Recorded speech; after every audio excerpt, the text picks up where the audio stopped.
I'm Slaytynn Simpson, and I'm part of the drama class, Drama 62, from 10 to 10:50 a.m. And I did my playwright project on Aphra Behn, who's a part of the Restoration era. So a little bit about the Restoration era.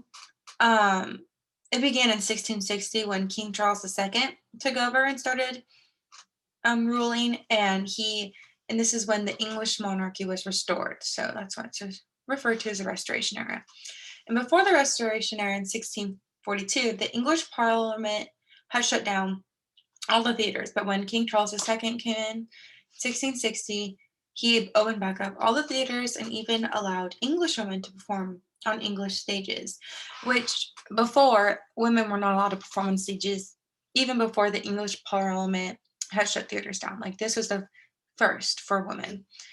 And any literature, like plays or books or anything written under King Charles II, like when he was ruling, is considered to be written in the Restoration era. That's why Aphra Behn's plays and books are all written during this time. That's why she's considered to be part of the Restoration era.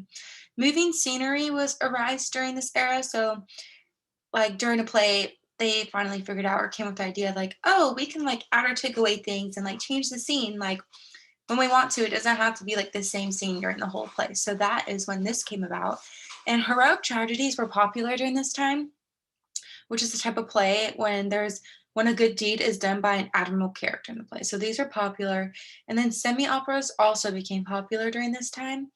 And so semi-operas are like reinterpretations of older plays. So like lots of singing and dancing also went on during these semi-operas, and even special effects. So a little bit about Aphra Behn's life. So her original name is actually Aphra Johnson. She was born in the United Kingdom near Canterbury in 1640, and then her and her family moved to the Suriname colony that is located in South America. And then they returned to England, or she returned to England in 1664. And then in 1666, she married her husband, John Behn. So this is where she gets her last name from. But shortly after her marriage, within a few years, she was widowed. Some say that they were already separated and then he passed away, and some say they were together and then he passed away. But nevertheless, she was a widow because that was her husband, and she kept her name from him, so Aphra Behn. And she was also a spy for King Charles II in 1666, and she did this in the Netherlands for him. Then she came back to England and she became imprisoned for debt. And so debtor's prison is in order to get out, you have to pay your debt off, but you're in prison, so you can't pay for your debt if you can't go make money. So she wrote a very convincing letter, and then they allowed her to come out of prison, and then she began to write for money. And so this is how she made her living, was like writing plays and books and poetry and things like that.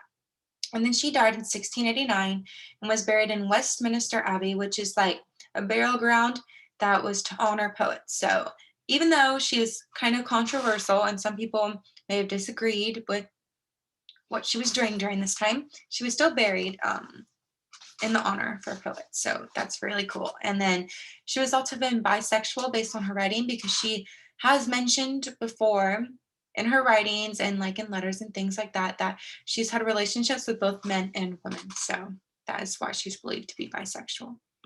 So a little bit about Aphra Behn and her impact on the Restoration era.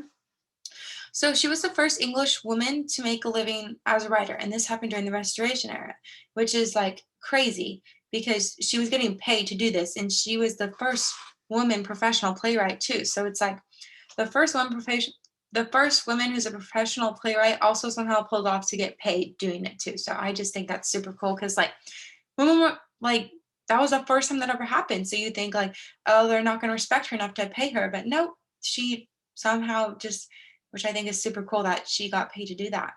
And she helped women gain recognition for their capabilities because like it says down there that she wrote about same-sex relationships. So like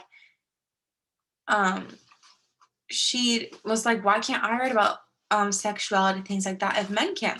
Because it was okay for men to do it, but when she did it, it was like, oh, like, why are you doing that? And she was like, I don't see a problem with it if it's accepted by a man. So I just feel like she helped men recognize that women can do the things that they can do.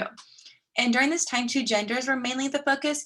There is people were attracted to both sexes and they're into the same sex, but it was a little bit tricky during this time because, like I said, the term bisexuality wasn't really a term during this time. So there's a little bit of trickiness that goes around to this. And she was speculated to have adopted some male attitudes because in the play Rover, she does mention rape. And in some biographies about her, it was said that rape really didn't bother her that much. Like she thought it was fine that like I don't want to say that it was speculated, I should say that women not giving their full consent to sexual relations with men didn't really seem to bother her, and the idea of rape didn't disturb her too much. So that can be a little controversial because she did so much for women and bringing them up, but then her ideas revolving around rape and all these things, it's kind of like, I don't know, contradictory ideas. And so here's the plot and production of the play Rover she wrote. So the production I chose was by the Royal Shakespeare Company. And so this takes place at a carnival in Naples. And the Rover in this play, his name's Wilmore. He's a naval captain. And so Wilmore and Colonel Belleville attend this carnival. A wealthy man named Blunt attends the carnival. These two Spanish sisters attend the carnival as well. And then a sex worker named Angelica Bianca also attends this carnival. So Angelica Bianca is doing her thing at the carnival trying to get men because she normally only has one customer at a time, but her and this customer had just stopped like working together, I guess you could say. And so she was on the hunt for a new one at this carnival. And so many men were bidding on her with tons of money. And Wilmore didn't have the money to bid on her, but she saw him and he caught her attention. So she gave herself to him for free. And so one of the Spanish sisters' name is Helena, and she wants to fall in love before she goes to convent, which is like a school to become a nun. And so that was her goal. And her sister Florinda, the Spanish sisters, went to the carnival in masquerade, so like disguise. And Florinda has this true love, which is Colonel Belleville, and he's also at the carnival, and she's trying to avoid arranged marriages by her father and brother because her father wants her to marry this rich old man and her brother wants her to marry his best friend Don Pedro. And so she loves Colonel Belleville, so she's like, okay, we're gonna run away the night of the carnival, so later tonight we're gonna run away so I can avoid all these marriages and be with you.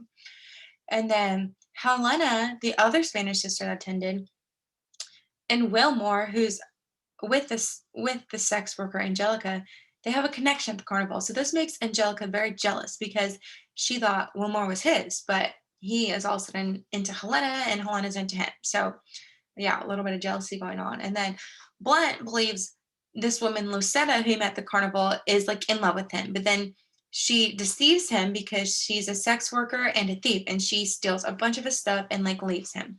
So this makes Blunt very upset because he thought like she loved him and cared about him. And then Florinda, the Spanish sister who is supposed to have arranged marriages, is waiting for Belleville, her true love, at her house so they can run off together that night.